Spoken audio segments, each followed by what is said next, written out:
Greetings, this is Obi-Wan Kenobi, and I have drifted into the underworld. The Star Wars underworld. I have a bad feeling about this. Here we go. We must go to the lower levels. The underworld. You've taken your first step into a larger world. You're after something. Ben. Since I've started the underworld, I've met so many great friends. Chris. I grew up in the 1990s, and mall packaging is nostalgic for me. Dominic. What I love most about Star Wars is that it's fun and it's all-round good times. So, this is where the fun begins. May the Force be with us. This thing really moves! Whoa! I like this! I can't believe you came all this way to see me. Why am I not in the intro? I gotta come up with a snappy line. What's up, Star Wars fans, and welcome back to another episode of the Star Wars Underworld podcast. We are your source for the latest Star Wars news, reviews, and discussion each and every week. And this week on the show, we're going to be talking about the back half of Tales of the Underworld, episodes 4, 5, and 6, plus any latest breaking Star Wars news, and as well as that, of course, your hashtag Ask the SWU questions. My name is Chris, and joining me on the show is my good friend, Mr. Dominic Jones. Hello, Chris. Hello, everybody. Just you and me. I'm very excited to be back. Looking forward to talking about the Cad Bane episodes. Really interesting trio of episodes. Kind of different tonally, I'm going to say, than just about anything else we've seen in the Tales sub-franchise of Star Wars. And I'm really looking forward to getting into that, getting into this backstory of one of the iconic villains of the Star Wars saga. But I had a moment this past week where I found myself doing the Robin Williams meme of what year is it? Because I saw that there is now a very, very, very active Star Wars fan campaign to get Star Wars Battlefront 3 made. And suddenly I was back in 2011 and I was like, what is happening? What's going on? What is Connect Star Wars coming out next week? What's happening?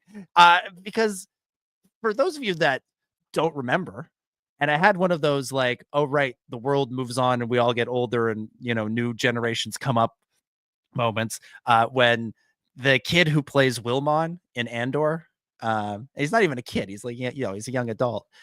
He posted, he's like, yeah, I grew up on Battlefront 2. And I was like, yeah, me too. And then I realized, we're talking about different video games.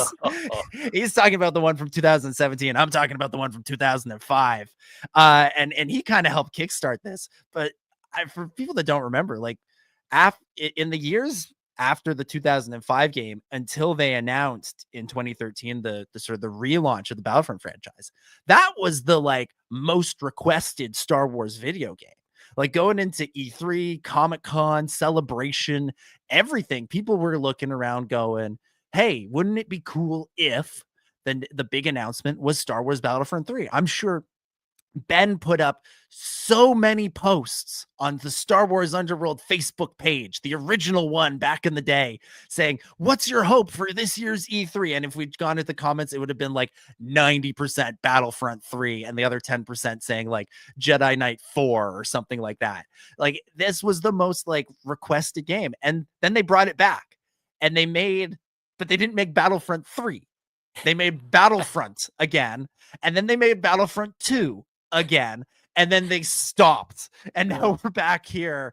Everything old is new again. It's like poetry, it rhymes, it's all cyclical, and we're back here asking for Star Wars Battlefront 3. And I have not played a Star Wars video game in forever, but damn it, I want a Battlefront 3 just because it would be so very, very funny over 20 years after the first Battlefront 2 to finally get a real Battlefront 3.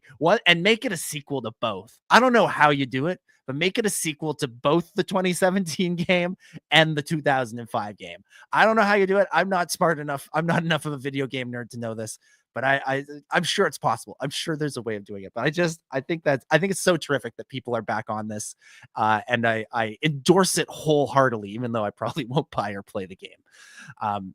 But Chris, I know you're much more of a gamer than I am. Battlefront 3 sound good? I like the idea of it being both a sequel to the original Battlefront 2 and the newer Battlefront 2, because Battlefront, just Battlefront, and then the second Battlefront 2. It's hard talking about things. These most recent Battlefront games were not really true sequels to the Battlefront games from the 2000s.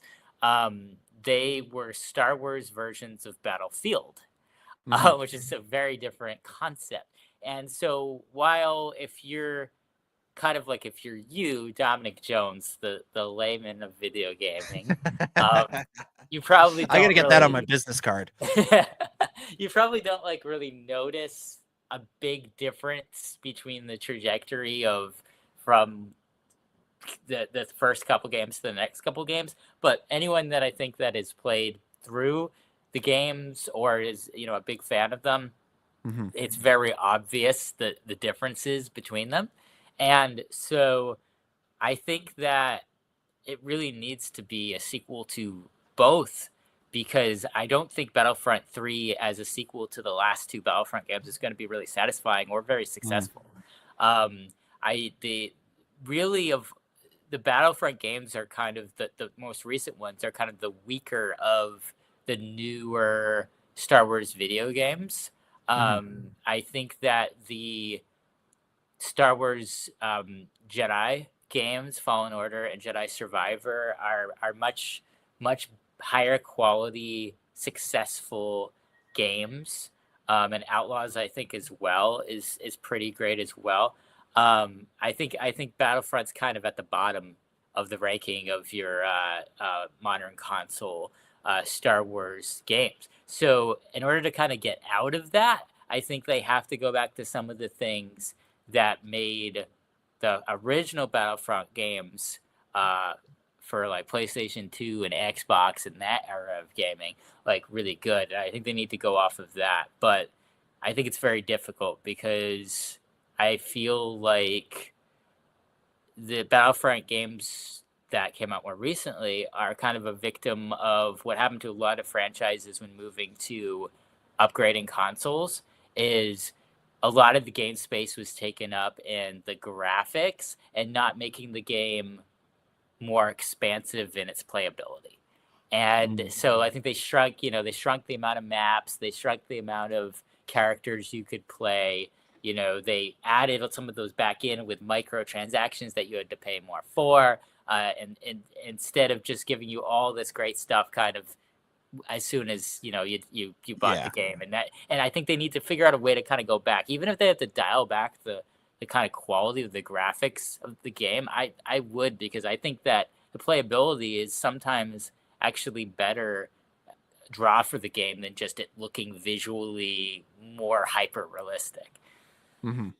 Yeah, I was looking at the Battlefront 2. I was looking at the information about it, and it looks like by the end, and if you were to download it now, it looks like a fairly expansive game. There's all the eras. There's been all the all the added content that connects to Solo and the subsequent sequel trilogy movies and Rogue One and all that stuff. And so now it looks like a very, very full game.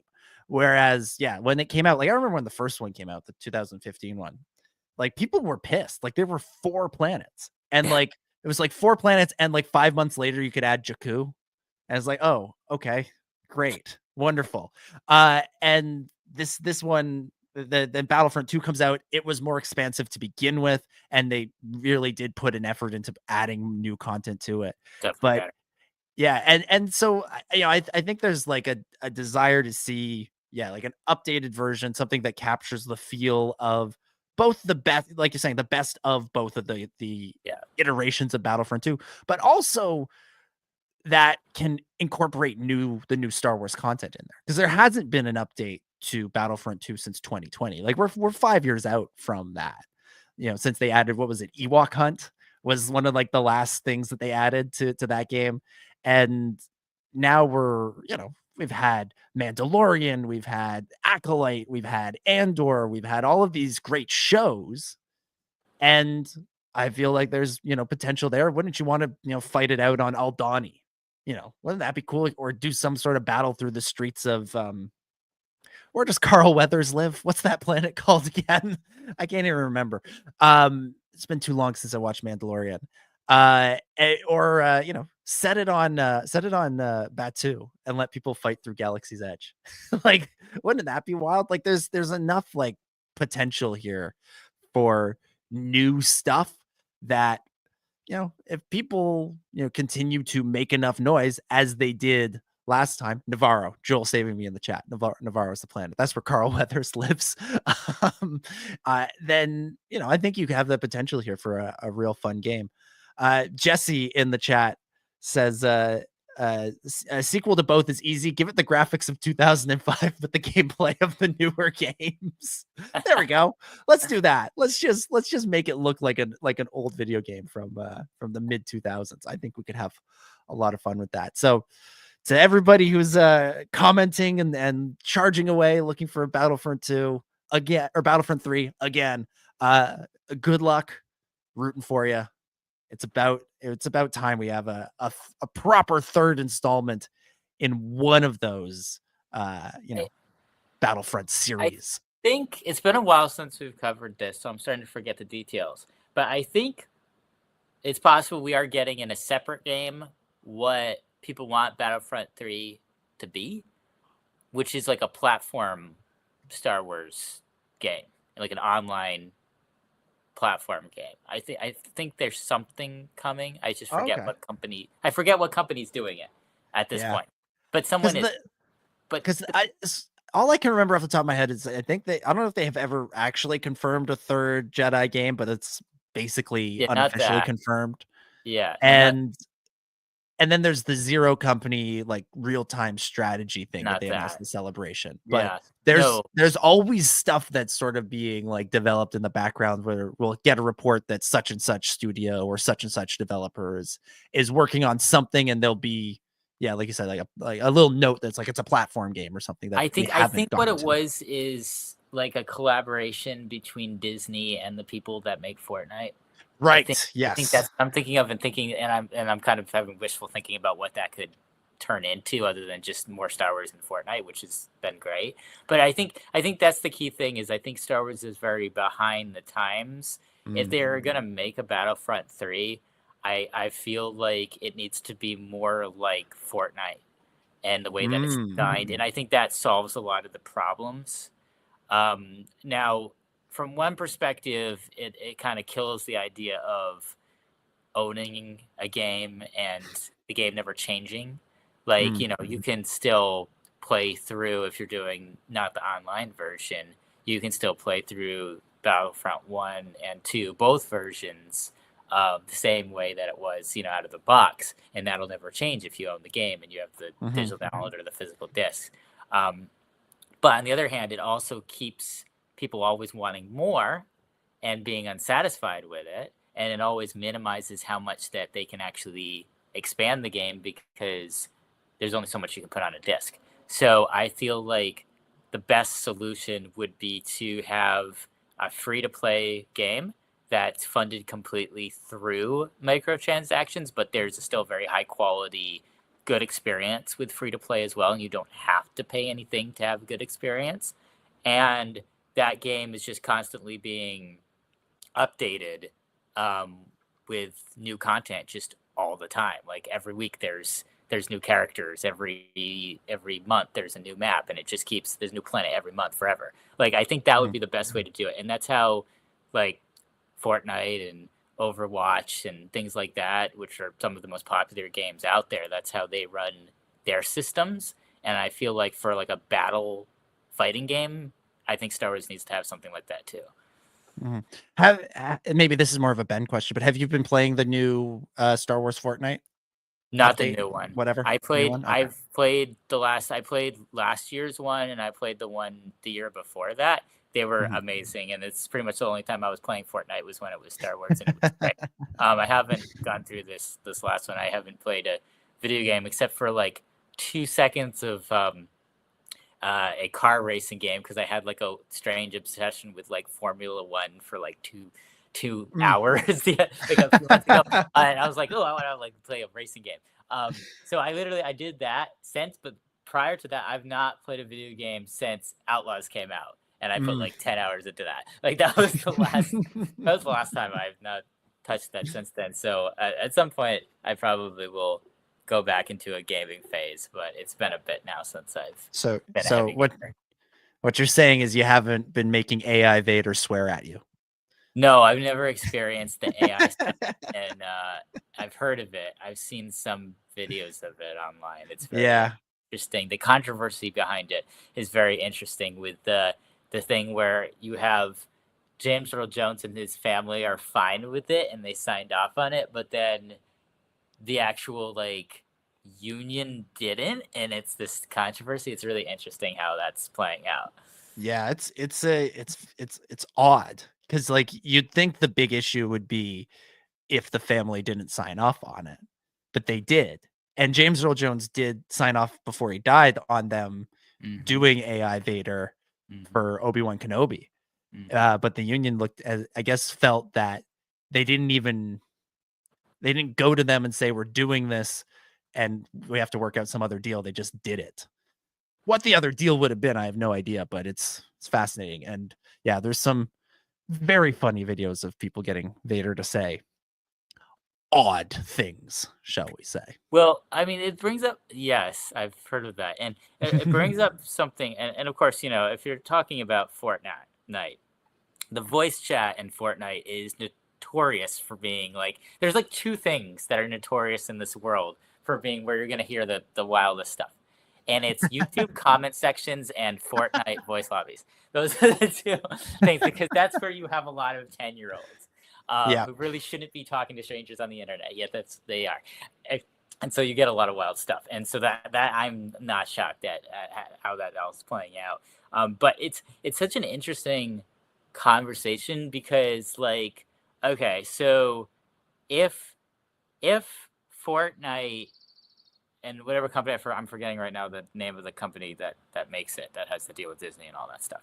But Epic Games. Thank you, Epic Games. Yes, and now all those articles are coming back to me about why I was thought there might be a Star Wars version of Fortnite, like an actual game, not inside Fortnite. But Epic. So it's like if there's a contract between Epic and James Earl Jones's estate, does like the union get cut out of it? Because like, if it's just estates doing business with studios, is there really a need for someone to be paying union dues? And then you end up in the dual situation of someone like Matt Sloan or like all the other people who voice Darth Vader typically are out of a job because now you have AI, James Earl Jones doing it, and then no one's paying union dues related to that work either, and then the union makes less money. So I get why there's a problem with everybody else.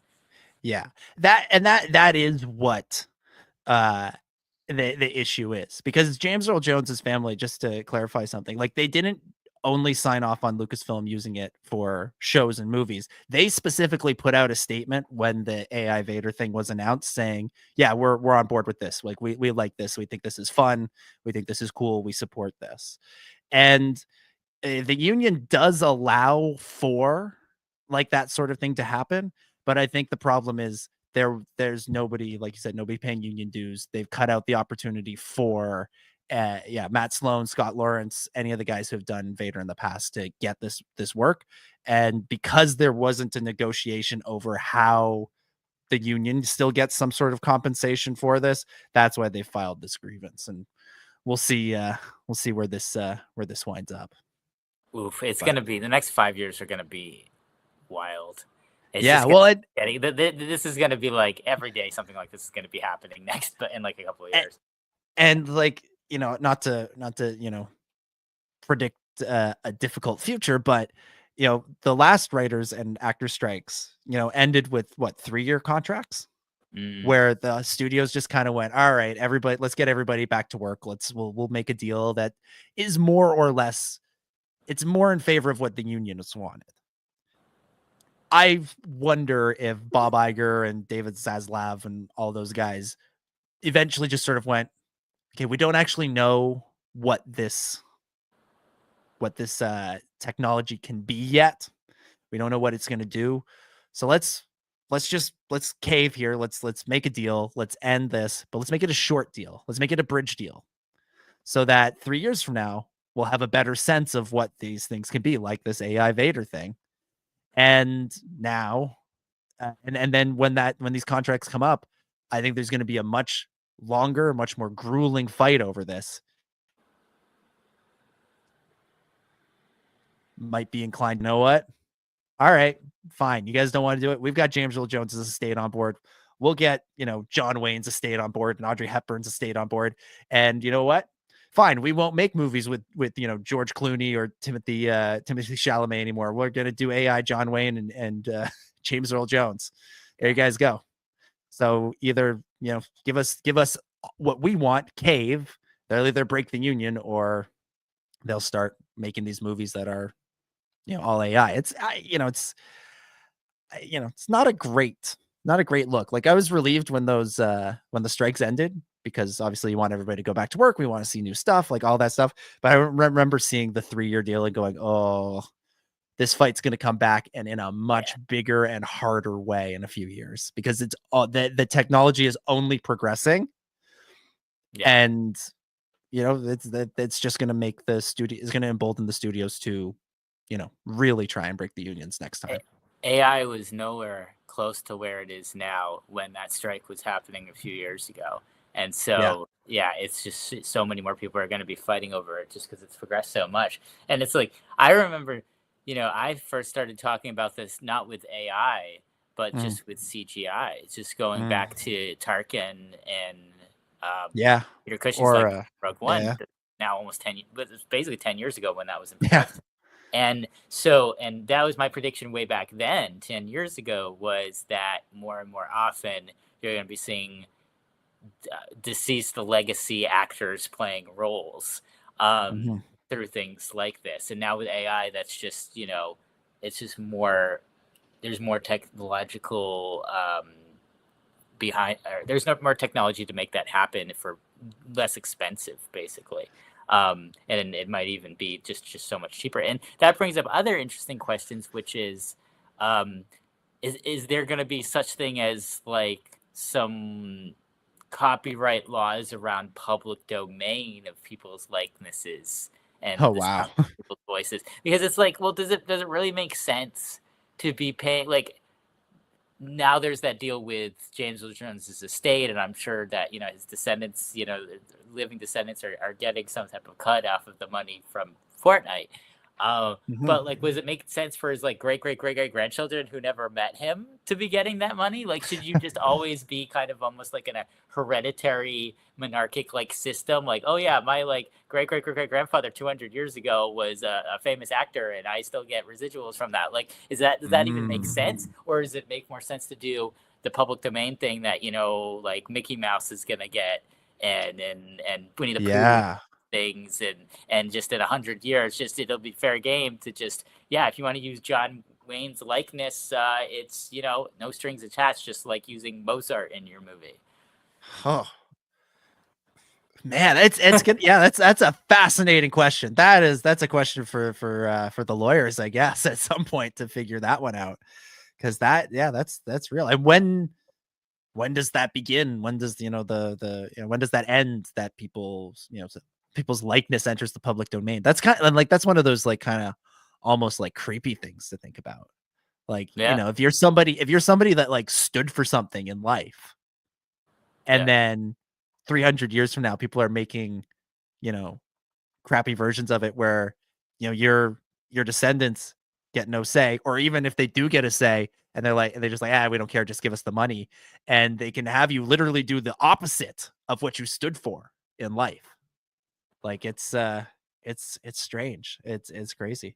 But I mean, when you Joel, think about it, like there's really from a real historical perspective, it doesn't really actually seem that odd because it's like anybody can make a movie about Abraham Lincoln and make Abraham Lincoln say whatever. You know, you make him a vampire hunter. Yeah, the difference is, and it's like, what really is the difference, really, when you think about it? Because it's like you can go back at all the old photographs, and I think there might have even been some videos, early videos in very bad quality, obviously, of Abraham Lincoln as well. But you can go back with all that and the paintings of him, everything, and then all the things he said, all the recordings of his voice. You can use AI to reconstruct an AI version of Abraham Lincoln for a movie now, and you can have him play himself or Abraham Lincoln playing some other dude.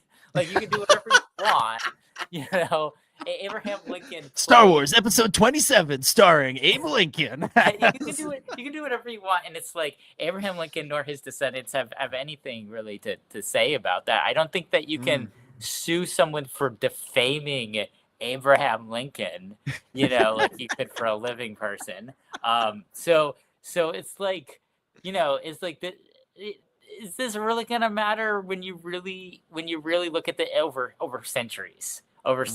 Like for now, you have that. Oh, that's weird because there's still people alive that are related to, you know, who know the people who knew them.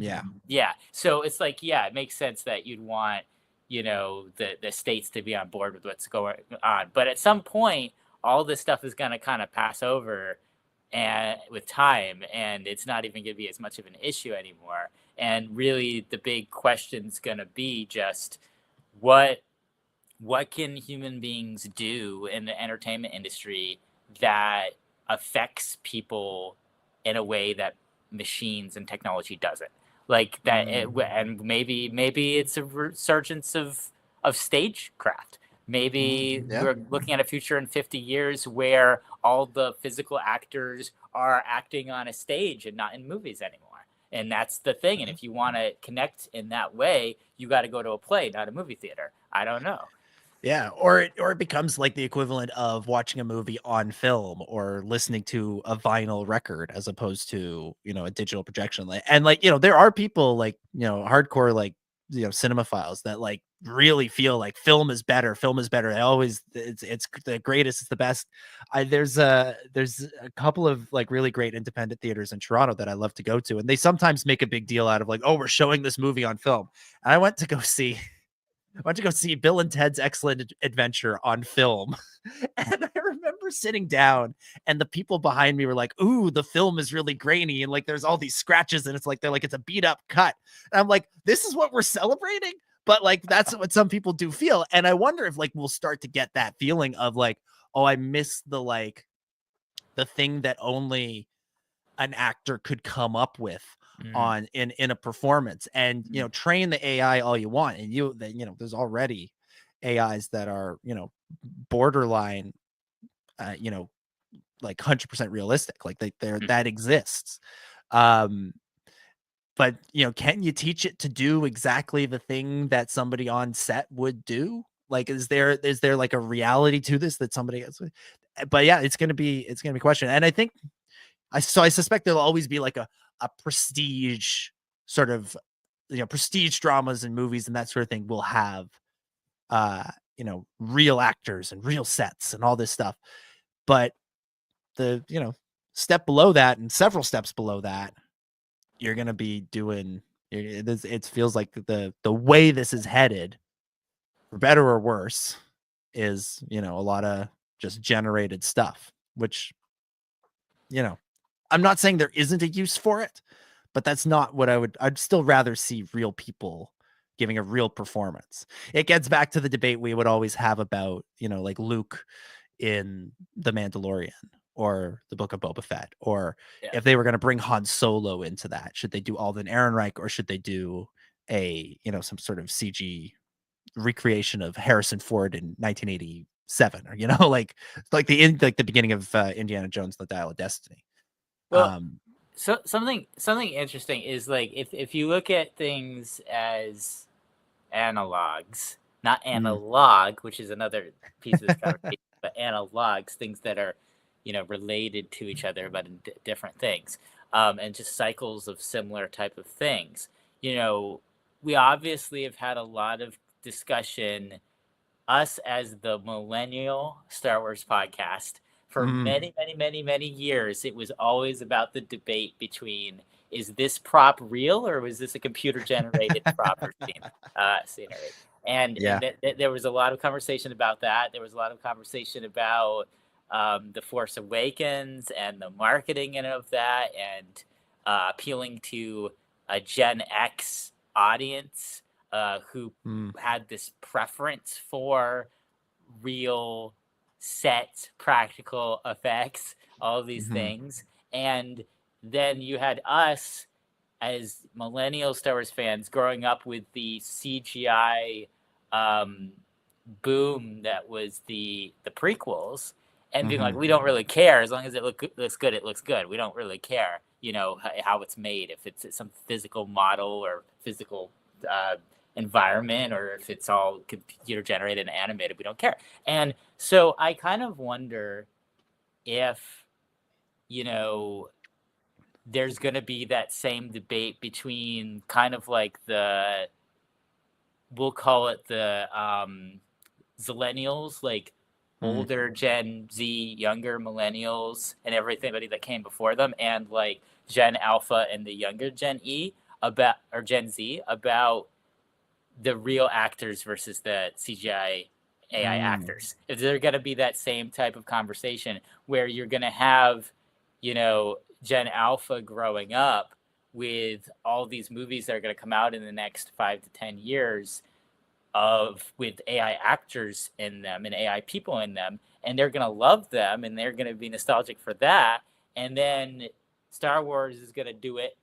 And then there's going to be that whole debate of, should they do this or should they not do this? Should they recast or should they have AI Leia or whatever in a movie? And is it going to be that same type of dynamic again? And ultimately, will a lot of millennials be on the opposite side of where they were in the debate about CGI and practical effects because of that? And then when it comes down to just the analog of the reasoning behind why, one should be favored over the other, like, obviously right now there's a lot of negativity towards anybody who makes anything with AI. Like, it's very like, you're not a real artist if you use AI to make media. That is the prevailing sentiment right now in culture. But in the same way, couldn't you say the same thing of, are you a real artist if you use a computer to generate a blaster instead of actually physically carving that thing out with your hands? Like, what's the difference there? Is it still artistry or not? And that debate's going to happen as well. And then displacement. Obviously, prop makers, their work decreased a lot, and CGI artists' work increased much. And you saw a big movement of jobs from, like Pinewood and Vancouver and Toronto and LA, where people were physically there to make the props and make the sets, to Asia and areas where there was a lot more people that were inclined towards and trained to use computers to generate things for movies. And you look at the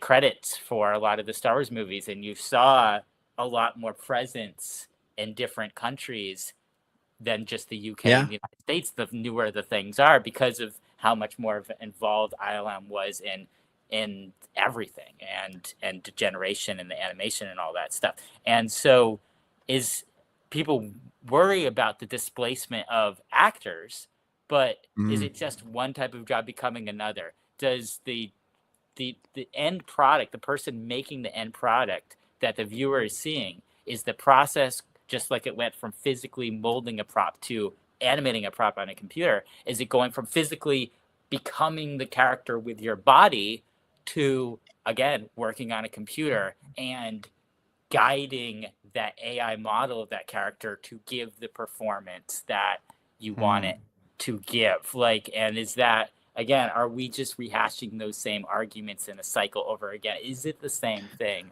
or not? It's such an interesting conversation.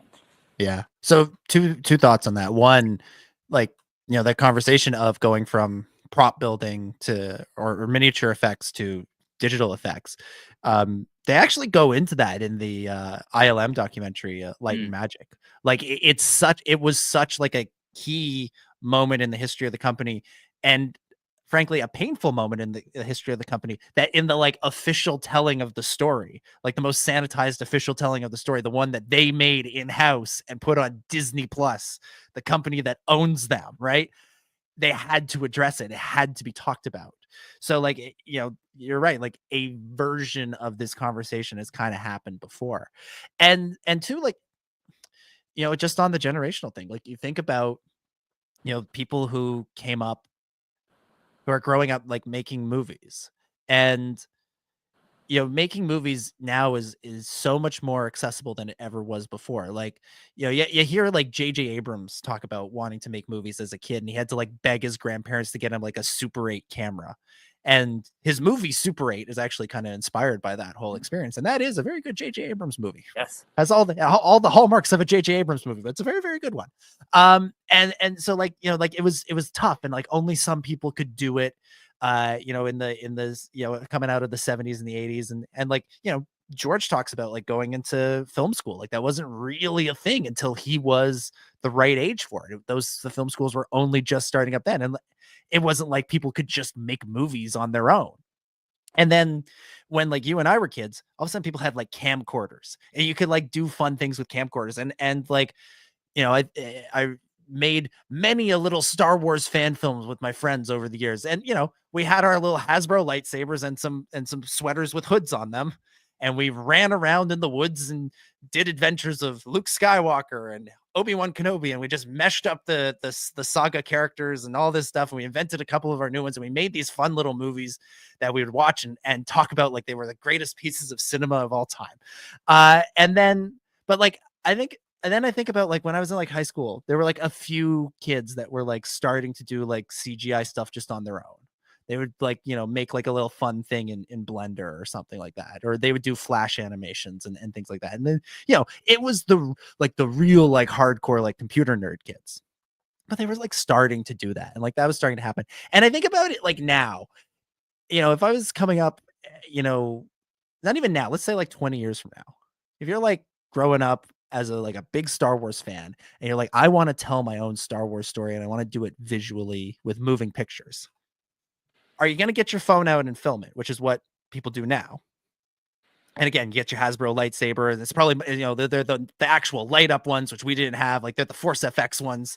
We had the shitty like plastic ones that you flick to make the blade come out of and stuff. Like, people like now, people are doing it now. They're filming it on their phones with their Force FX lightsabers, still going out in the woods and telling their stories. 20 years from now, when people are more comfortable with like AI has just been around, are you going to go out in the woods with your Force FX lightsaber on your phone, or are you going to sit on your computer? Especially as we continue to just be isolated, people don't do stuff together as much as they used to. Are you going to sit there and make your adaptation of, Splinter of the Mind's Eye or the Truce at Bakura or Lost Stars or whatever? Are you going to like make that on the computer just by, entering prompts and having that sort of be worked out that way? Or are you going to go out in the woods and film it? Right now, I think it's still more people would still go out in the woods and film it because that's just more accessible. But the AI stuff is just becoming so accessible that I feel like not even the hardcore computer nerds who were doing stuff in Blender when I was in high school, the like semi-computer nerds are like, what if I just made a fun scene with TIE fighters and X-Wing shooting at each other?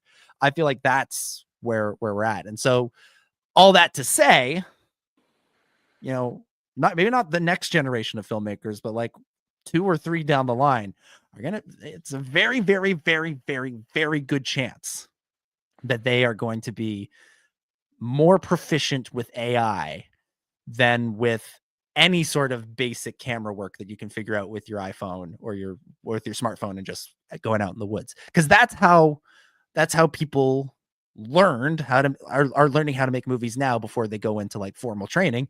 It's just by doing crap with their phone. And or even if they're just doing like TikTok, even doing like a TikTok, like there is, we can sort of joke about TikTokers and what qualifies as quality content these days, but like the people who make them that are popular, like those are well framed shots generally, like they're well lit, like there is like you are learning the basic tenets of filmmaking to make your review of whatever product or whatever that you're doing on your phone. Like it's like there is still like that typical thing. So there's more to it, and like I'm not saying it's the same thing.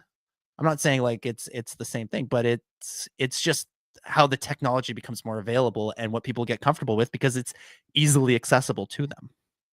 Yeah, and I think the thing too is that I think there's this perception that when new technology becomes available, it's going to decrease the quality of art because they're looking at just all the amateurs experimenting with the new technology. Like, if you want to look at digital filmmaking prior to like the Phantom Menace or Attack of the Clones specifically, you could say that, every single, movie that was out there before that people made with their digital cameras, they weren't all great. A lot of them were like the ones that we were making as kids. And that didn't mean that, oh, now that every kid can go film something with their digital camera in their backyard, that doesn't mean now that's what cinema is. A bunch of things shot by kids, in their backyards with digital cameras. That, you still had Marvel movies that came out, and you look at how Marvel movies are made, and they visually, it's the same artistry as analog movies that were made on film with 100% practical things in the 60s and 70s. It's the same, but and the experience is just as good, but the way that it's made is like completely different. There's not a lot of practical stuff happening and big budget Marvel movies. And so I think the same thing can be said about AI. Like, I think people have this feeling right now and this fear because anybody can enter a prompt and make a really quick, cheap, crappy movie with AI. That, oh, well, now just studios are just going to employ people with no skill, or just like the CEOs themselves are going to be entering prompts, like, and they have no employees at all and just pocket all the money. And then you're just going to get that same quality of AI that's on TikTok and YouTube, as in the theater. And it's like, no, I think that it'll be a situation where, you're still going to have that same quality and that same artistry of the peak people who have those peak skills and desire to make art, but they're going to be employing the AI tools in addition to the CGI tools, in addition to the practical filming tools. They're still going to be using the concepts of lighting and editing and all this stuff, and sound engineering and layering this and that. All these are still going to be things. But now you have the AI tool as well for generating things you hear and things you see. And so I think, it's going to be less of a debate in 10 years, in 15 years of, oh gosh, AI is going to ruin the quality and the magic of cinema. Like, because you're going to have the best of the best artists just employing those tools because, like you said, they'll grow up with them, and then they'll still be making things, and then they'll have all those movies, and then we'll be having that same debate between generations of what's better, CGI or AI. When put like that, sounds dumb, but the fire that people have behind these debates now of AI versus CGI is incredible because AI, it's just it's a little bit different of a type of work. Instead of physically working with each pixel in Blender, and figuring it all out, and the wireframes and all that. It's very intentional prompts being put into a model to turn out the stuff and refining it through language. But then also, just like how making a movie with more CGI uses a lot more rendering and processing power and electricity, AI beyond that uses more rendering power and electricity as well. So, as long as an element of that electricity is not a renewable energy source, you're continuing to use up the Earth's resources at a faster and faster rate, which is, I understand that argument. But again, it's the same as moving from practical to CGI. It's the same thing. You're using more electricity making a Pixar movie than you are, shooting a movie that needs minimal computers just for editing, because it was all shot with cameras that still use electricity. It's using far. Pixar takes a lot more electricity than a Buster Keaton movie from the 1900s. It's the same thing. So I think what's important is to remain grounded when thinking about these things and having these debates, thinking like, is this really a new thing, or are we just seeing a new iteration of the same technological leap that we've seen multiple times over and over and over again? I mean, we're not old enough, nor is really anyone we know old enough to tell us if there was debates back in the day about, going from stage plays to film, or going from books to photos, or, we don't know, but it probably was the same. There probably there was debates between like the silent generation and the whatever came before that about the quality and the importance of like the artistry and how it affects the socioeconomics of the world, moving from people consuming things in live performances to recorded performances. Like there probably was too. So I think that's key. And of course we need to work things out where artists are protected, but like I think sometimes there's a little bit too much Chicken Little going on. The sky is falling with this stuff. It's the question is, how do you use it ethically? It's the same question that we have for like literally everything, because obviously you want to protect the artist. You want to make sure that it doesn't get to that point where it is just, the CEO or a small group of people, punching in prompts, and that's how you make a kids show, instead of employing all the people that make a kids show. Like you do want to avoid that situation. And as you mentioned, the electricity concerns, the water consumption concerns around AI are significant and need to be taken seriously, along with the rest of the climate crisis that we're facing. Like all of these things need to be addressed, in the grand scheme of things. How they make a Star Wars movie is small potatoes compared to the climate crisis. Like, let's not forget that. But like, AI isn't going away. And so while, my preference will, I think, always be for a movie that is made as a movie, that is not a series of prompts. Are there ways to incorporate AI into making that movie as a movie? Probably. As long as we're doing it ethically, then that's how we got to do it. Again, I don't want to replace it. I think replacing it is stupid. I don't like, as we've talked about, I don't like the CGI recreations of like Luke Skywalker for Mandalorian. Give me Benjamin Bratt as Bail Organa over CGI monstrosity Luke every single day of the week. Every single day, and twice on Sunday. These things that, there's, are there like precision targeted ways that you could use AI to free up the artist's time to work on other aspects of the movie and make the art better in other ways? Probably. And that I'm open to, and that I'm interested in. Again, it's always let's be careful we're not replacing stuff. And like you look at now, the model builders who are employed for movies, that still exists. That's still been brought back in.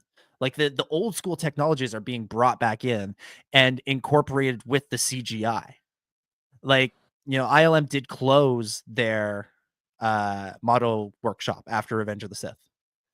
But, Fawn Davis and a lot of those guys who were in the model shop during the prequels went off and started their own companies that now Lucasfilm employs again as, you know, outside contractors to work on Skeleton Crew, to work on Acolyte, to work on Andor, to work on The Force Awakens.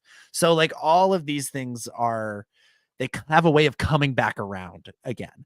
And so we may deal with a few years of like heavily AI stuff, but then you're going to have people go, you know what? Actually, instead of just punching in the prompts, what if we took the extra time to really make this like CGI model really, really work? What if we took the extra time to film some, you know, miniatures and make them look, we're not trying to tell the computer to make it feel real. It's going to be real because it's tangible and it's there. What if we take the time to do that? Like it's all eventually going to work together. Hopefully that's the hope, at least. Again, it's all about the sort of ethics of how it's done. And the other thing is, you know, we talk a lot about AI in all of these contexts right now because so many of the AIs that are out there, from ChatGPT and all of that stuff, it's because it's free right now. It's free. Anybody can use it for however much and however long they want. That ain't gonna last. Look at what we're experiencing with streaming right now. You know, 10, 15 years after, you know, House of Cards premieres on Netflix. Netflix went from $7 a month to what is it now? $20 a month. Or there's like a $12 version if you don't want to pay for the ads. Like the price on this stuff goes way up. Facebook didn't used to have ads. Now it's all ads. You're going to get to a point where you get 12 free prompts on ChatGPT a month, and you want more. Well, you pay either 10 cents a prompt or $9 for unlimited prompts, or $9 for 1,000 prompts, and that's basically how it is unlimited now. prompts. Yeah, and so like all of this stuff is like you're going to get to this point where it stops being easily accessible to you and I, and that's where it will then have to be utilized in a more targeted way than it is right now, where it feels like, you know, anybody can punch in a silly prompt and get a hyper realistic CGI newscaster doing a story about how J.K. Rowling's yacht was sunk by orcas and stuff like, which is a real thing that you can go and watch, and it looks like it looks like the kind of thing you would see on you know, genuine cable news. Like it's that sort of thing. So I think the key thing is that I think the deepest concern is the concept of humanity. Like that's the kind of the deepest thing ultimately. And, you know, what does technology mean for humanity? And, you know, what's the difference between taking a part of humanity away and then just adding into it, turning it into something greater? I mean, I think we can all argue that, you know, when the Wright brothers figured out how to make a flying machine and then humans became birds, that, you know, it changed humanity big time, and a lot of things in our world changed, but it then kind of evolved humanity into something different, something that I think a lot of people would look back and say was greater. And I think that's just what technology is from like a transhuman perspective. Every tool just adds to what humanity is capable of. And I think that one thing that's very important that happened, because, you know, we talk about, you know, still, you know, employing, you know, still watching film cinema and still employing prop makers and all that. I think that once the internet got added as a tool, you saw the death of genre, the death of era. And what the prominent types of media are that are consumed and what the prominent technology used for making media is, that's always going to evolve and change, but it's never going to kill off what came before it the same way that it might have before the internet. Because now we will always forever have access to everything that came before. We can always find the niches of types of technology and types of mediums that interest us and that we can connect to humanity through, both through creating it and through consuming it. And so I think there will always be people that make, films with CGI. There will always be people that make films with practical effects. So there will always be people that enjoy primarily watching CGI things, watching practically produced things, watching literal film on a projector. But it won't always be the predominant thing. And I think we got to be careful about about trying to disconnect from the world because what the prominent thing is changing. Because I think obviously we would say somebody who was for practical effects boycotting Rogue One, we would say, wow, you missed out on something really great for a really dumb version because you boycotted Rogue One because you didn't want CGI Tarkin. And there were a ton of great practical effects in Rogue One too. And It's going to all wind up being used. It's going to be if it's another tool on the shelf. Yeah. So fine. So if it's replacement, that's a different story. Yeah. In the same way, I think the concern is that are there going to be people boycotting really, really great Star Wars movies because there's elements of it made with AI in like 10 years?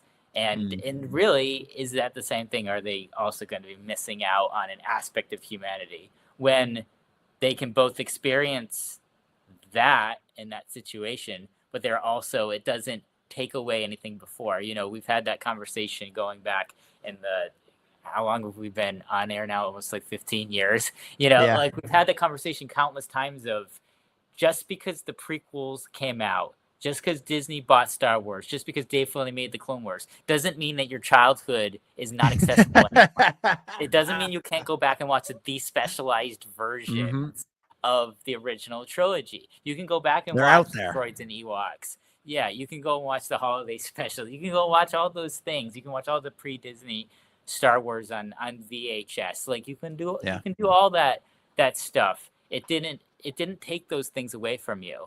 And I think in the same way, anything made with AI in the future is not going to take anything away from you that has come out up until this point that you love. And I don't know, I think people get, again, now I think I've been alive long enough to see the cycles and to realize like, okay, it's that same thing again where people are just, clutching their pearls because of change. And, again, like you said, every time there's change, there's valid concerns about how we transition. There's valid concerns about how we structure the new world and a new paradigm. We obviously need to be intentional about that. But I think there's always far too many people each time there's change wanting to throw babies out with bathwaters and just say, no, we don't want any of it. And I don't think I think you take yourself out of the conversation about how to integrate it ethically when you're saying we don't want to move forward. Yeah. Like just to, very, very quickly try and put a button on this. Like if we wind up in a situation where there's a Star Wars movie where all of the actors are replaced by AI, and people want to boycott that, I might be on board with that. If it's a situation where the AI is used to create the images on the screens and on the Star Destroyers, again, I'm like, could have easily hired some people to do that. If you're freeing up the time of the people working on the movie by using it to do the tedious, boring work so that they can make other parts of the movie even greater, hey, now we're onto something. Now we're into something pretty cool. Dan Grievous in the chat, I think, has the ultimate response to all of this. Dan has been in the chat very much advocating, against the overuse of AI at the very least, if not the use of AI in general, and laying out some of the very legitimate concerns around it. But he says he sums it all up this way. AI can be a great tool with incredible incredible results. With great power comes great responsibility. So again, all about using it ethically. You know what I think would be a really ethical thing we could do right now? That's bring on our co-host who's been waiting for a few minutes while we finished up this conversation. It's the founder of the Star Wars Underworld, Ben Hart, the Star Wars guy. You know, I could have just like showed up when the show started and I wouldn't have had any problems. So I really can't complain about that. But hi guys, how's it going? What did I miss? Oh yeah, AI. Love always a great discussion topic. AI, something everyone just has the utmost, like we're all chill about that. Nobody's ever freaking out about that. No one's ever, having any intense debate about that. Yeah, just a totally chilled subject there. Yeah, before the show, Ben, we were saying like, oh, what if we want to make sure like, Ben gets to be part of the Tales of the Underworld conversation and maybe Hannah too. It doesn't look like Hannah's going to make it, unfortunately. But we're like, oh, we could just stall with like a fun little like sub discussion before we start the show. Like, let's talk about Battlefront 3. And after like 5 minutes of talking about Battlefront 3, we then moved on to Fortnite, and that led to AI Vader. And then we haven't gotten off of that for the last like 45 minutes. We've been on AI. You haven't talked about Tales of the Underworld? Have not said a word about it. we very successfully stalled. You've flabbered my gasted or whatever you say. I don't think the last hour of the show can genuinely be classified as a Star Wars podcast. That was something else. That was a different podcast altogether. Amazing. Yeah. Do we know, Matthew Hardy in the chat wants to know, do we know if this is AI Ben? I mean, he is. Finger watch here. I've got all my fingers here. So you take that as you will. I think they're getting better at the whole finger thing, maybe. So, that hopefully proves something. Maybe, hopefully. Yeah. So now, 1 hour into the show, let's talk about Tales of the Underworld. The back half, the last 3 episodes, the Cad Bane.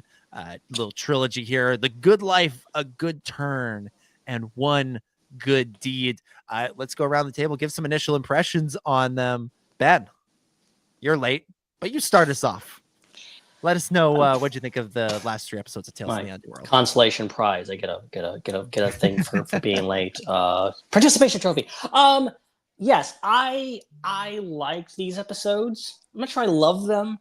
I think a lot of it has to do with, I think ultimately, if I had a general criticism of these 3 episodes, it's just like they were maybe a bit too predictable in the sense that you kind of saw where it was going, minus the whole like, okay, Cad Bane has a son. This is an interesting take to this. It's funny how within a couple of weeks we got 2 major long-running Star Wars characters suddenly have secret sons that have just popped up out of nowhere, with Cassian and Cad Bane. Right. So so that's interesting way to look at things. But it's like you kind of see it coming. It's cool to see him from a kid and see how this all came about. Not the first character that we saw them as a villain and then went back to see them as a child and see how that came about. But it's interesting. I think he's great. I really liked the musical score. I think Kyners did a magnificent job with that. I think Cad Bane's theme, I'm not sure really call it a theme, it's kind of a leitmotif, if you will. They really kind of expand on it and it really runs throughout this whole thing. And it's funny how we haven't gotten a lot of Cad Bane over the years. It feels like he's a really prolific fan favorite character. I know he's one of my favorite characters, but he was in Clone Wars a bit, wasn't in all that much really, if you think about it in the grand scheme of all 7 seasons. Then he's a little bit in Bad Batch, he's in Book of Boba Fett, but he's kind of there and he shoots Cobb Vanth and he's dead. Like that's the thing. So maybe he's not dead. Mm-hmm. But this kind of expands his character, gets us more things, and gives us backstory. And I think these are really well-made episodes. Like you can't say anything against the animation, the voice acting. It's all as usual stellar. Like the only criticism that I can point to is just like story things or overall just like how it was structured. But I think for a Cad Bane story, I think it's about what you could expect, what you could ask for. Yeah, absolutely. Chris, what did you think? Yeah, it's very much had a very Western genre like vibe to it, of the whole like outlaw versus the sheriff like story. So that really struck me with was how it kind of followed along with that, historical characterization of Cad Bane as that Clint Eastwood like character. So I think what kind of confused me about it, and I think this is maybe less to do with these episodes in general, more to do with just the show, like the entire Tales of series, is I still haven't kind of figured out what it is, like what is going on. Because it seems like something that's kind of like a bit between Forces of Destiny and the Clone Wars. Like I feel like it exists between those two projects. Like Forces of Destiny, you got these really short episodes, like 4 to 10 minute episodes that go on YouTube that are kind of very kind of 2D-ish like animation that tell stories, and sometimes some of them are kind of related to each other, sometimes not. And then of course you have the Clone Wars, which is this like anthology series of like 22-minute episodes, and these kind of sometimes longer arcs, 3 or 4 episodes that sometimes like an entire arc can feel like a movie, like a full length 90-minute animated movie, especially like the Bar arc and like the Siege of Mandalore and things like that. And I feel like this show is kind of like, it's not either of those things, and it confuses me because it's like a new thing. And these episodes, I really felt it in these episodes, because I felt like the story, it obviously had more to it than a Forces of Destiny story would have. There was more screen time, there was more development for the plot, for the characters, and I appreciate that, and I appreciate they're making that.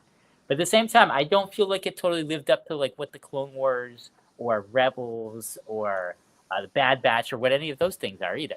I don't think it fully had the same depth to it that those had, and so I'm kind of just like, I don't know if I should be excited that there's this kind of side project animation thing that is definitely way more expansive than whatever Star Wars is on YouTube, wherever it goes on YouTube. Like that's great. It's great that I appreciate that they put in the money and time and effort into making these. At the same time, I also don't know if I should feel kind of underwhelmed that we're really not getting the full-on Clone Wars and what that show really was capable of doing. I feel like this falls short a little bit of that. And so I'm a little bit disappointed in that aspect. So I feel very conflicted, because half of me is like, oh, this is great. I appreciate this. Keep making this. I don't want them to stop doing things like this, because I want to keep seeing more stories with these characters because they're great. But also feeling that longing for, oh man, this doesn't really satiate what maybe the Darth Maul show will satiate when we get that. So I have to kind of wait for that to really get that prestige animation Star Wars back. So I'm conflicted, and that kind of like completely colors my feelings on what we saw in all aspects of it. The scale of it, the length, everything. So Joel in the chat says Filoni always describes these things as tone poems.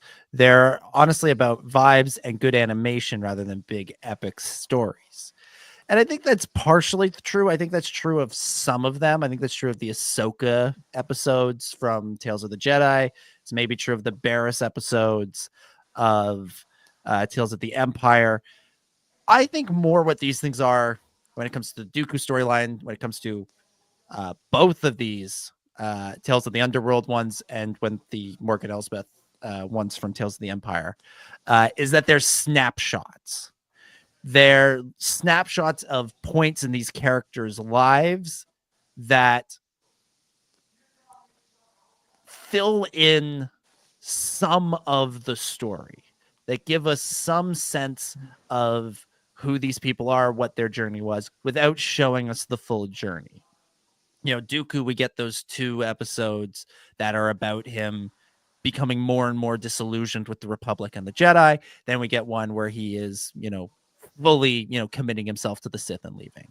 Morgan Elsbeth, we get where she comes from, and on Dathomir. Then we get 2 episodes. We get an episode of her meeting Thrawn, and then we get an episode of her refusing to go along with the New Republic. Like, we're like getting these little snapshots that fill in her backstory. Ventress, the 3 episodes kind of work together to make one snapshot. Like, that's the one that feels most like like one story, like one episode of a Ventress show, like 1 45-minute episode split up into 3, and together makes up one snapshot of this point in her life. Again, those ones feel so much like the people at Lucasfilm Animation are desperate to make a Ventress show, and they're pleading with Disney to show that it works. And they're doing this, they're doing the Bad Batch episode, they're doing all that stuff. And then this one, you get Cad Bane's backstory, and we see sort of how he becomes the cold-blooded killer that he is over the course of these 3 episodes. And it's told through his friendship with Nero. And so we only ever see Cad Bane's life when he sees Nero. So we see them as kids, we see their reunion as young adults, and then we see their second reunion, their final showdown as, I guess, still young adults, but older young adults. And that kind of fills us in on how he became who he is. He grew up as sort of the street tough, like the what they call him in these episodes. Like, there's like the family, the like well-off family that calls him street rat. Street rats, yeah, something like that. Like, they very, call him very Aladdin. Yeah, they call him street rats. Then he gets brought into this, crime operation that's run by the other guy. The other guy goes down. And then we jump ahead a few years, and in that time, he's sort of hardened up as a criminal. He's become really connected and attached to this other criminal. I can't remember his name. Ben, what's the old criminal's name? Oh God, I can't remember. It doesn't matter. I watched these things before we started. Then we had a 50-minute AI conversation. I didn't, so my I have no fuzzy. recollection. I've lost. I think he's just called the businessman. No, he has a name. He has a name.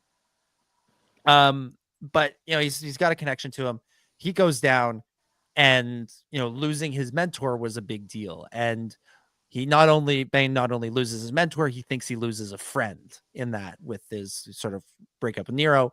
And then we see just how cold-blooded he's become after he gets out of jail, when he murders Nero. And so, like, in these snapshots, you get more or less the key moments of Bane's descent into evil.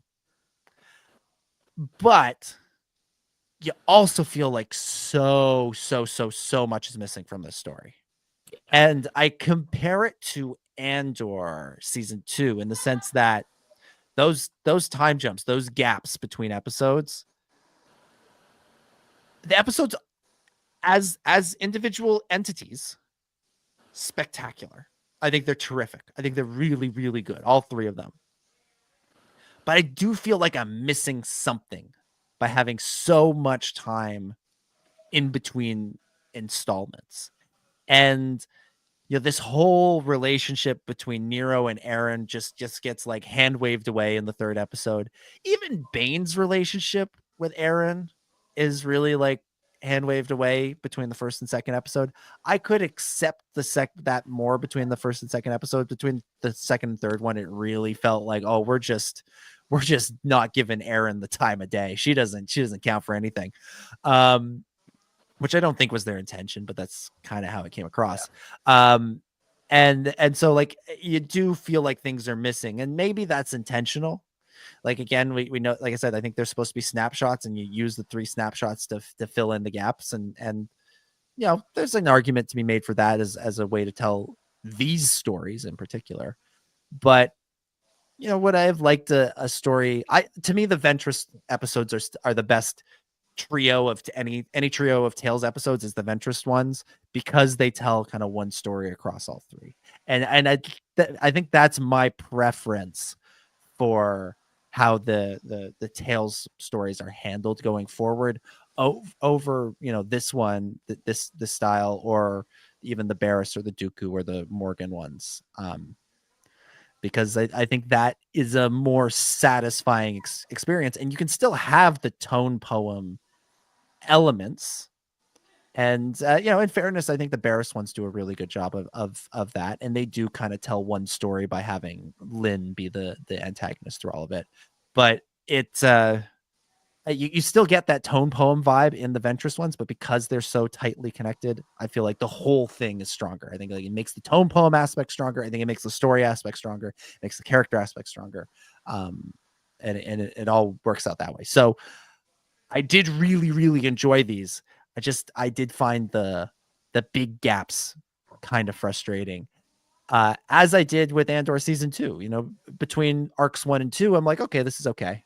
Arcs 2 and 3, I'm like, oh, we're missing a lot. Arc 3 and 4 again, I'm like, oh, we're missing a lot. And as friggin' amazing as Andor was, and Andor is my favorite of the live action shows, full stop, no doubt about it, including season 2, because season 2 is amazing and wonderful. But if there is a criticism of it that I have, it's that, I would have liked 2 or 3 more arcs to fill in some of these gaps and show some of these things that are alluded to and given us more time to sink our teeth into it. And that's the same way I feel with the Bane trilogy here. So I think that runtime is a very important consideration when you're writing a script and you're deciding the scope of a story that you're going to tell. And I think it's something that Star Wars, especially Star Wars animation, sometimes doesn't fully understand, unfortunately.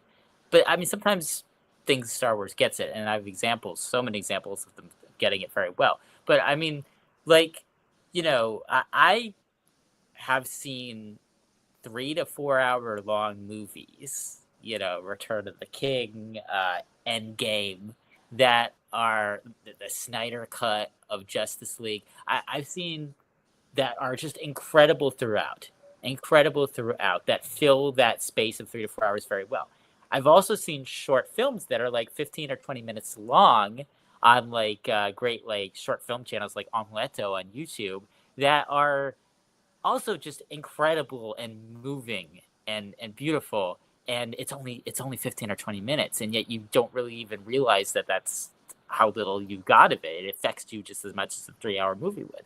And that's because you can fill your story in appropriately into the time that you have. I think that good examples of Star Wars media that fills in the time well are Star Wars Visions and the Clone Wars microseries. I think that both of those knew how to deal with the amount of time that were afforded with them appropriately. And I would say that that is the most tone poem aspect, like thing that we've ever had in Star Wars would be Visions and the microseries, because very much like, some of those episodes were tone poems in both of those shows, and very much about just kind of like the visuals and the vibe of it, and less about the dialogue. I mean, there's some that don't even have dialogue in both of those shows, and so just as incredible. So I think the problem with Tales, this show, is that while they're sometimes afforded the runtime of Visions or the Clone Wars microseries, I think in their script writing, they're still trying to be prestige like Clone Wars Bad Batch. And they're still trying to tell stories of the same scope that you would see if you had more time to tell that story.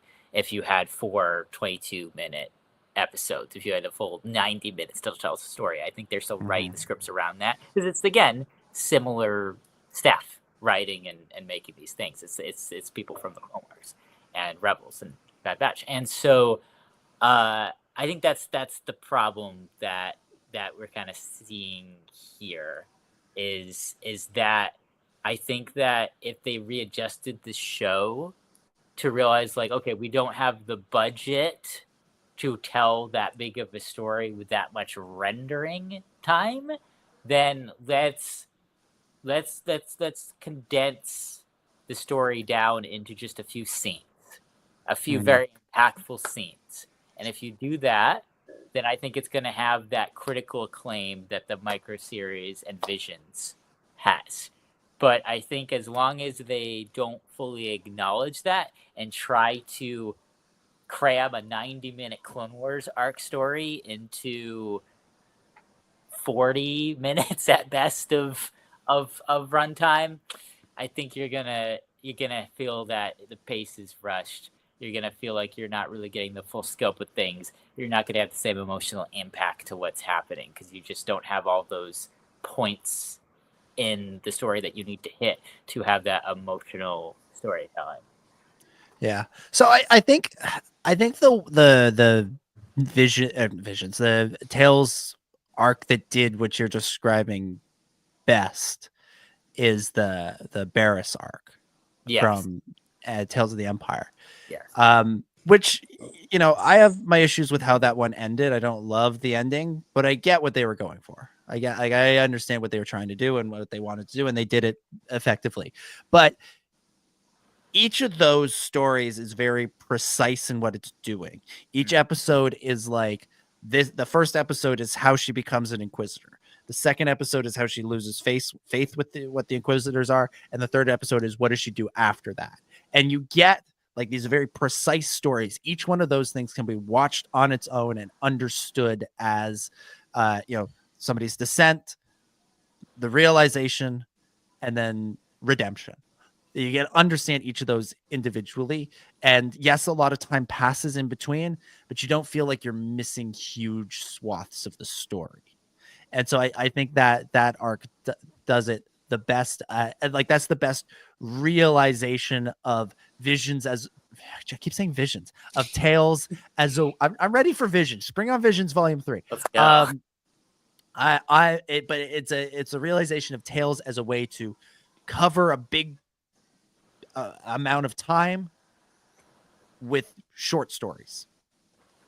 I think with this Bane arc, they tried to do the Ventress story from this season, where it's like it's very much one leads into the next, but over an extended period of time. And because they did that, the gaps in between the episodes are so large that you feel like you're missing a lot, or I did at least.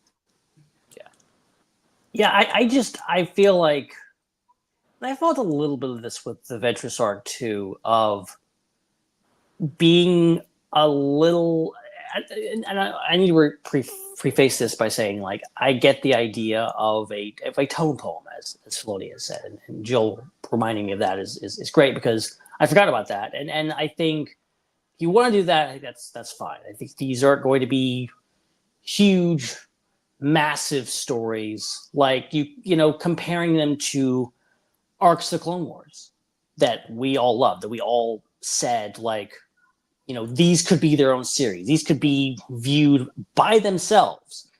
Take the Umbara arc, hell, even the Onderon arc, which isn't even my favorite arc of the Clone Wars, but like it tells this self-contained story about these few characters.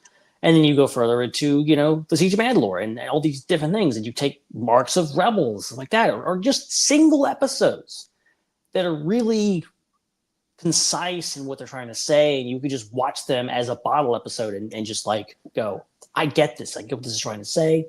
I get what these characters are trying to do. And it's really profound. And that's kind of what I want from these Tales stories. Something that I feel like I've kind of been missing throughout all these. Not to say I haven't enjoyed them, because I have. But I think that Cad Bane art was like, okay, it feels like it needs to be a bit pulled in in regards to making it more concise, making it more, because it felt like it was just like drawn out. It feels like you could have told the same story maybe in less time. And you know, and if it's just going to be this kind of slow burn thing, then I can accept that. But, and maybe it's unfair to compare it to episodes of the Clone Wars, which they had, you know, better budgeting back then. Maybe they had more money to throw at the animation department. But it would be nice to be like, okay, let's maybe push this, and also just like know where this is going. And that's what we talked about last week in regards to like the Ventress stuff. Like, okay, this is a great kind of like a snapshot of these characters' lives, but Where is this going? What is the significance of this? And I think with Cad Bane's, like, we can see where it's going, but I think I would have liked a little more of a button on it in regards to where this is going and what it's trying to say about this character, other than, well, he's a bad guy and he shot his friend, so he's just going to be a bad guy forever. And this is where he starts, and we know where he goes. So okay, that's it, maybe. Yeah, they were clearly the intention of the Bane story is like, this is the deterioration of a friendship, and this is how when people go in opposite directions, even people who are very, very close, if they wind up going in the opposite directions, this is what can happen if they cannot see each other's humanity. They both, I think Bane in particular, but Nero to a lesser degree, lose some sight of the other one's like humanity, and that illustrates how Bane becomes this cold-blooded killer. And one thing I will say in a point in the show's favor is that I liked that there was no redemption for Bane. I really liked that, because the temptation with one of these shows, with any Star Wars story, is to have some kind of redemption arc. And redemption is a key part of Star Wars, and I wouldn't want it any other way. But we know who Bane becomes. We know who he is. We've seen him, like you guys have said, in Clone Wars and Bad Batch and in Book of Boba. And in all of those things, he is a cold-blooded bastard. Like, you don't like this guy. He is, you love to hate him. And to suddenly give him like a backstory where he's like a really misunderstood guy, I don't know. That's not present in those other shows. Like, it just isn't. And they stuck to their guns with this show and made him a cold-blooded killer, and where there is no redemption, even when he realizes who the kid is at the end, when he realizes who Isaac is, walks away from him. He's not a good dude, not a good dude at all. So like, I appreciated that, but I think they, like you're saying, Ben, they went, and I think both of you were saying this, like they went too expansive. They needed to, if they want to do this story, they needed to really laser in on Bane and Nero, and almost like, yeah, you have to have other characters, but there's too many other characters. and I'm not saying who you should cut, or you cut this storyline or cut that storyline, but you shouldn't, if this is the way you want to tell this story, should have laser focused in on these two and not complicated it with other storylines that are so interesting and intriguing that I would rather see more of those play out. And I'm looking like, well, we should have had 6 episodes or 12 episodes to really flesh all of this out. And if they want to do that, do it. I'm there for it. I will sit my butt down and watch Disney and watch that show when they drop it. But if this is the limitation that they've placed on themselves of 3 episodes about 15 to 20 minutes long, you gotta laser focus in on it if you want to do a like story over 3 episodes, or you got to go the more adventurous Dooku, even Ahsoka route of like 3 specific separate stories that together make up the arc of the story of the character. It's unfortunate because there's so many things that could have been done to make this work. Like, they could have easily had just the entire Tales of the Underworld season be about Cad Bane. They could have had 6 episodes on Cad Bane and then saved the Venture stuff for a future Tales show. And that would have solved the problem. I think given twice as much screen time, they could have fleshed all the stories out and it would have felt like more of a traditional mini movie. They would have had maybe about 90 minutes of 100, whatever the runtime is of the whole season to deal with. And so that would have fixed it. And then I think the other thing that probably what I would have done is I would have done the same thing where I would have had 3 episodes within those limitations, but I would have had the entirety of the through line of each of those 3 episodes be the same story as what is in the 3rd episode of the most recent time. And then I would have dealt with some of the moments that were shown in the first and second episodes as flashbacks between scenes to give context behind the overall story that was happening. It's kind of similar way to how Andor would flash back to Cassian's childhood, for example, which I thought it did very effectively. I would have done that too. I would have flashed back to Cad Bane's childhood, would have flashed back to his adolescence, would have showed some of those key scenes with him like meeting the businessman and then the businessman dying and him taking the hat on and like all that stuff. But I wouldn't have dedicated 2/3 of the runtime to just backstory for the main story, which was only in the third one. Like I would have told that situation as the main arc of those 3 episodes with just a flashback put into it. I think then we would have potentially used the time more efficiently and impactfully. Yes. The businessman, by the way, name is Laszlo. That's what there we go. Looking for.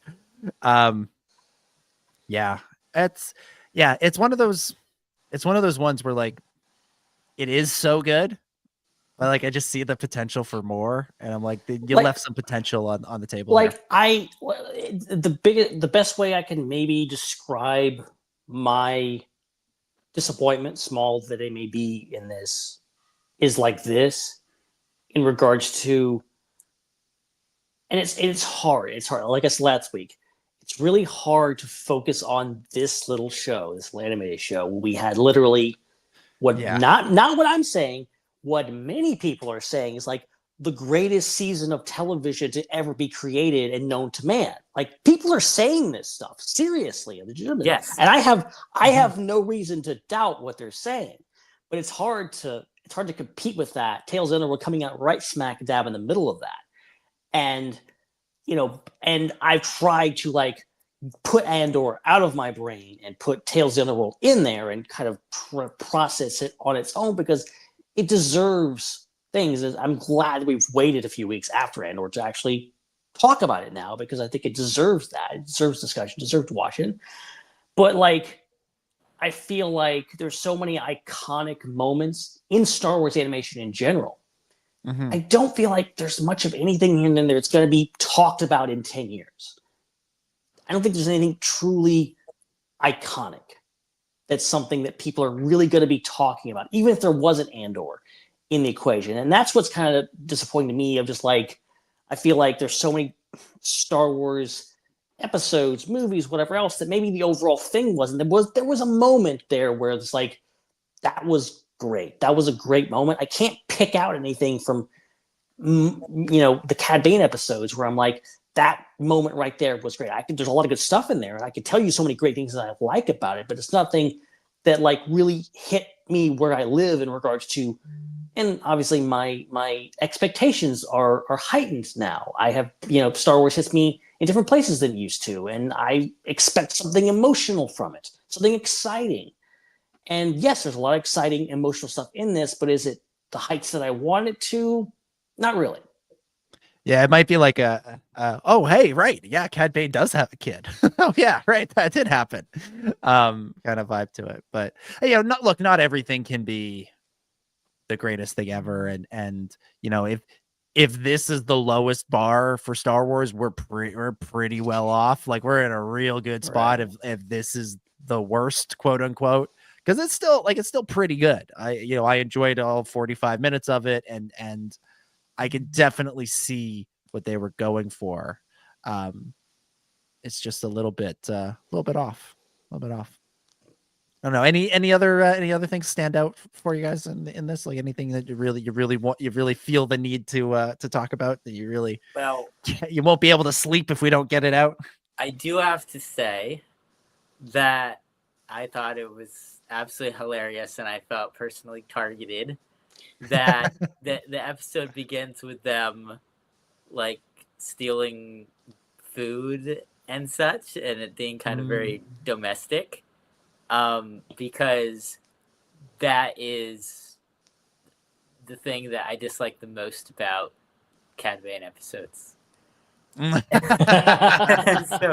So I literally was like, are we literally doing this again where we have them in a market dealing with food like for the second time of the less than 10 Cad Bane episodes that we have. We're going back to this again. Like, I'm pretty sure that droid was carrying at least one Jogan fruit. Pretty sure. yeah. So, but did he make it into a cake? That's the real question. Great and cake. where was and Great could cake. he teach me a little bit of basic multiplication, please? Gosh. So it kind of started a little rocky, but then I'm like, okay, it's all up from here. At least it's at the beginning, and we're moving on from it. But that was kind of funny. My only thought here is, did he really have to change his name? Did it really have to be Colby and then change it to Cad Bane? I guess, there's a history of Star Wars characters turning evil and changing their name. Ooh. But it's like, could he just been Cad from the beginning? Like that thing? Because I was like, when they started calling each other those names, Colby and Nero, and then the other guy shows up, like, wait, I thought, is this a prequel or is it not? Because that dude looks a lot like Cad Bane. Is this? I was very confused, like for a split second, and I was wondering if it was a fake out and that Laszlo was actually Cad Bane and he was going to recruit these kids, and like the story would be like framed that way instead of the more obvious and frankly better way that they did it. I do.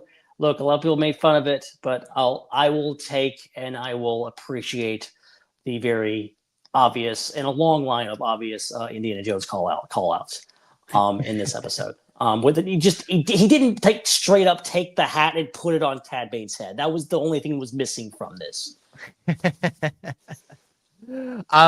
One thing I always love is where Star Wars draws the line about real world words to bring in the Star Wars versus things that they insist on making up as new things.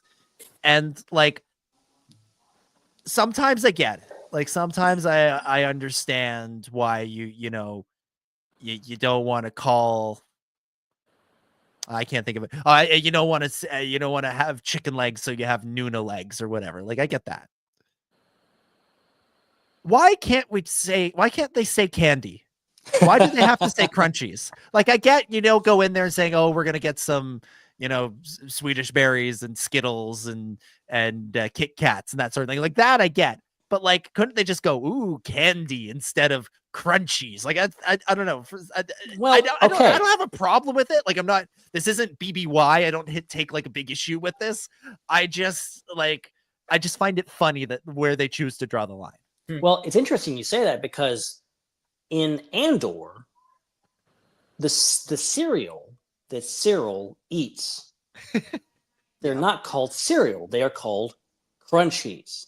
Oh my God. So in Star Wars, seemingly, their word for cereal is crunchies. But it seems to be in these episodes, it's more of a thing for candy, unless cereal is a form of candy in the Star Wars universe, which is not really a thing in Star Wars universe. But then, you know what? So many of the cereal, you walk down the cereal aisle, so many of those cereals are candy masquerading as breakfast. They absolutely are. Yeah, I'm not arguing that. can okay, it's definitely a cultural thing that I could totally see. Like, cereal should be on the candy aisle, most of it anyway. Like Fruit Loops. I friggin' love Fruit Loops. Like, don't take this as me as like being a hater or anything. Like, I friggin' love Fruit Loops. I know they're terrible for me and everything, but I love them. I adore them. That is not part of a nutritious breakfast. That at best is a dessert. Like, that's what you're having when you're having cereal. Matthew Hart Matthew Hart in the chat says Lucky Charms. There are marshmallows in that. They're candy marshmallows. Marshmallows in your breakfast. You wouldn't sit down and be like, what do I want to have for breakfast? I know, a bowl of marshmallows, and yet we have Lucky Charms, and I'm pretty sure you can buy Lucky Charms that is only marshmallows. And then you have Cinnamon Toast Crunch, which is like tricking you into thinking that it's cinnamon toast. No, it's Cinnamon Toast candy that you put milk on. Yeah. There's I don't know if this is a Canadian iteration of that, but there's French Toast Crunch here. That has basically replaced cookies in my life as my like go-to like sugary snack / dessert. I just have like 3 boxes of that on the go at any time. I mean, Cookie Crisp is a thing too. Yeah. Well, so That's yeah, Jerry literal Seinfeld. cookies. Jerry Seinfeld did a bit back in the day about how, about this exact conversation that we're having about how breakfast became dessert and that Cookie Crisp came along and ruined it because you were just eating a bowl of cookies. And we've basically, in the time since he's done that bit, we've kind of gone back to where you can go into the aisle and just down this cereal aisle and just buy, basically a bowl of cookies and eat that for breakfast. You can eat Oreos as cereal. Yeah. You can eat Reese's peanut butter cups as cereal. Yeah. Pretty much every candy bar has a cereal now. It's a cereal now. Yeah. I'm waiting for the Kit Kat cereal. That's got to be around the corner. That's got to be a thing. Gotta be. Yeah. Gotta be. So isn't that Cocoa? I'm probably basically. Or that's Hershey's bars. But yeah, so Count Chocula. Yeah. Wait, that's the Cocoa Puffs mascot, I think. There you go. So yeah, so it is like so point is calling cereal and candy the same thing, not that far off. But it is again funny where they draw the line about like what is allowed. What I thought when I saw Wars. that was that it was the popcorn from Galaxy's Edge. That's what I thought. It looked like that. Yeah. And like, see, like that, I can sort of like, is corn a thing in Star Wars? So, yeah, popcorn, like, but see, I get not having like brand names. That makes sense to me. But like the umbrella term, candy, you could just say candy. I don't know. It doesn't make sense. But the other thing too is candy is one of those words that's like more modern than it should be. Like, I don't think we've been calling candy for very long. Because I remember sweets. Yeah, there was always these other terms that would be used for it going back into like the 50s. And like, I think it's only been a thing since like the 60s or 70s. Yeah. Well, and if I can't, I'd like to apologize to everybody after the BBY argument we had last week that have somehow brought us back to this conversation.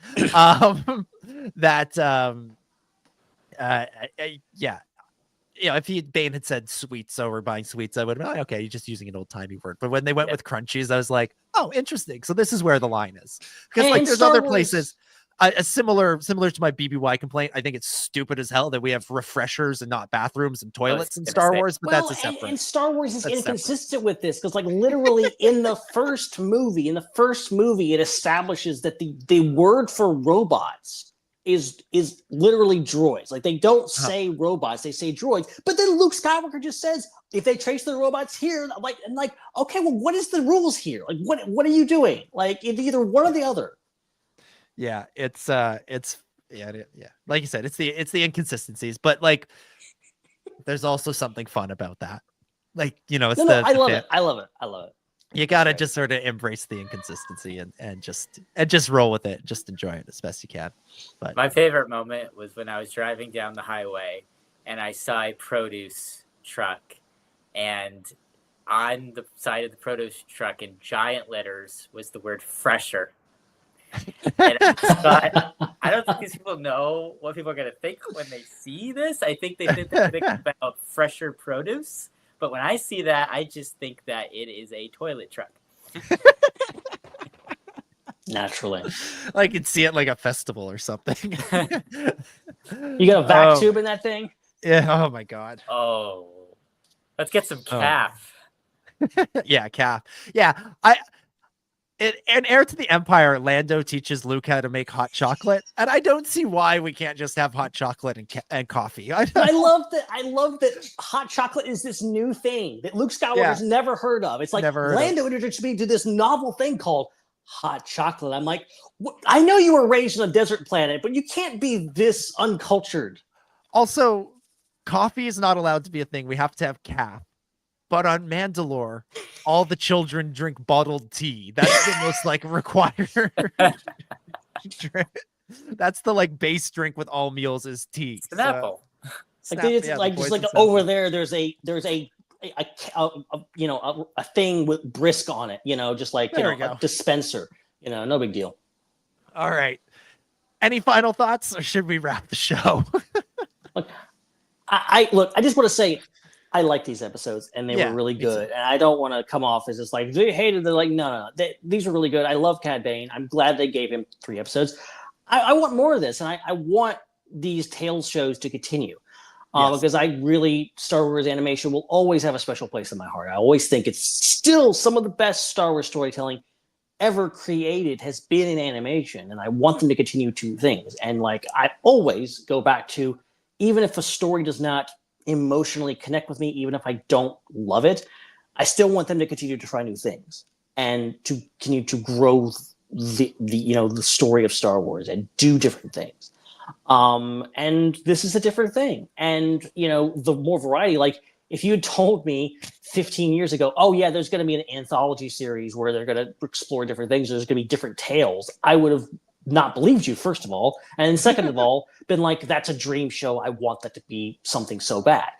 So this is in a lot of ways a dream Star Wars project to me, despite all the fact that I've gotten so many other dream Star Wars projects that I didn't even know to dream of. So right now, I'm just appreciating the Tales of the Underworld, and all the Tales shows are a thing, and I really love that. And even when the shows and these stories don't necessarily hit me where I live, I hope they can keep doing them. I just hope they can find a way to refine them and bring them to a place where I think they have something more to say, and ultimately say it in a concise way that really, because I think in the future these could really hit home with people, and really I think they deserve more credit than they're getting. Absolutely. I think the final thing that I'll say is that when you think about it, when you add up all the episodes of the Tales shows we've gotten, I still don't know if it's been as many episodes as the Clone Wars season would have in it. No. Because this is the 3rd Tales, right? So, and each one has been 6. 6, yeah. So this is the 18th one. So, Clone Wars, 22 episodes. So obviously you look at every season of the Clone Wars, there's at least 1 or 2, some of the seasons even 3 or 4 arcs that we were just like, oh, why did this happen? So I think that having these come out 6 episodes at a time with like a year between them puts them under a little bit more of a microscope than maybe they deserve.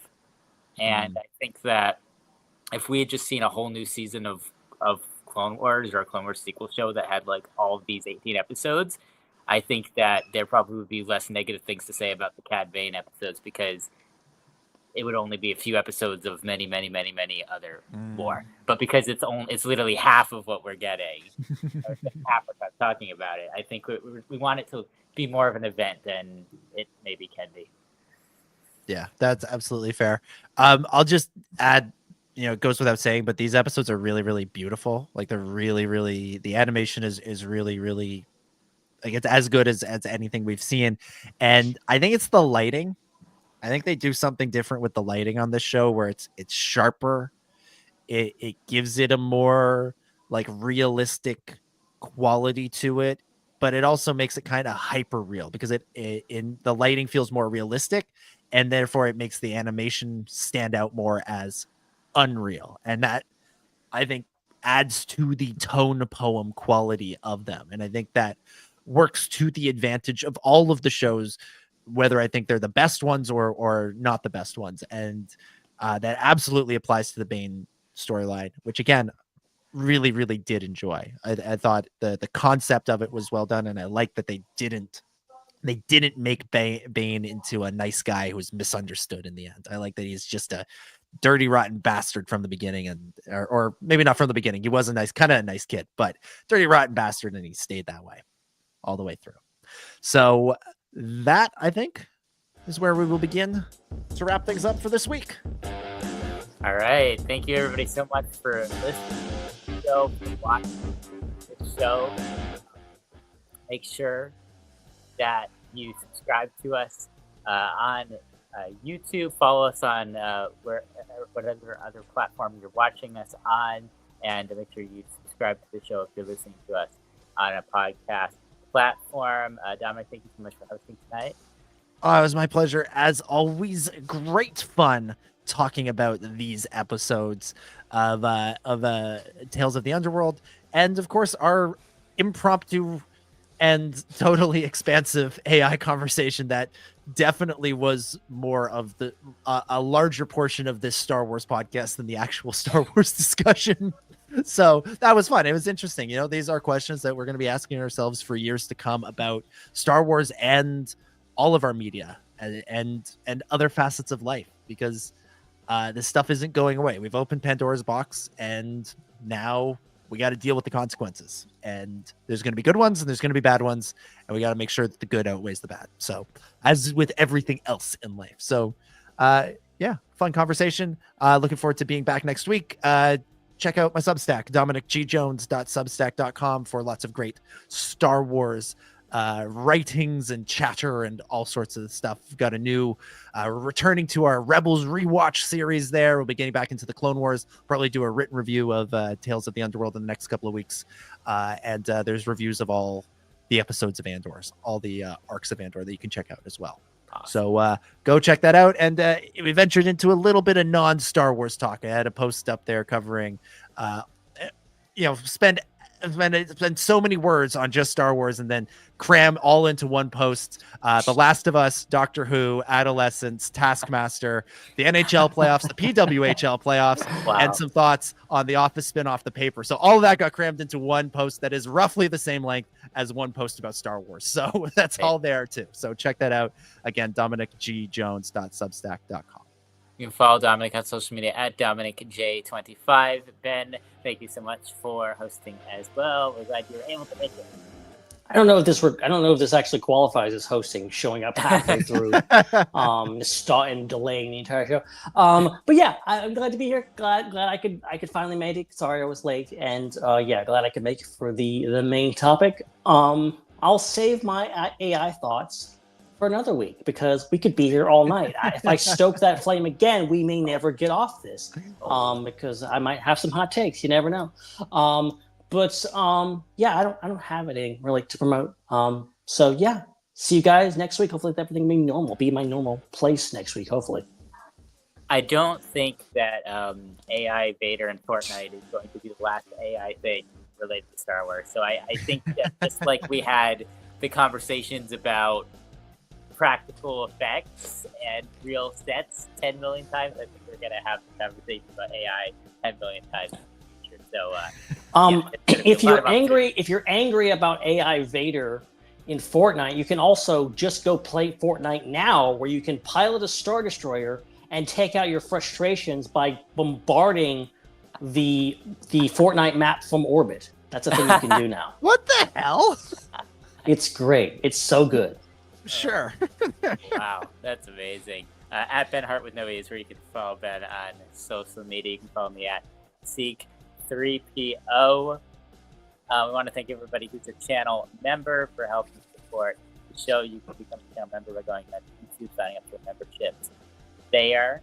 Also, check out our Discord. The link is in the description. We've got lunch parties, we've got game nights, probably lots of Star Wars Fortnite going on as well. So check that out at the SWU Discord, and check out all the other shows we have on the Star Wars Underworld Network. We've got the Raeside, Iron Cannon, Tales from Beyond the Galaxy, Tractor Beam, and more. That's it. We will see you in 7 days next Thursday live. The places, YouTube, our Facebook pages, our Twitch, if anybody wants to watch over there.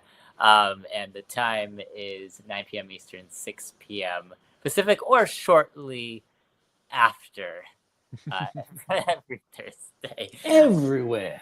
All right. Thank you, everybody, for Dom and Ben. My name is Chris, and may the Force be with you. It's a wrap.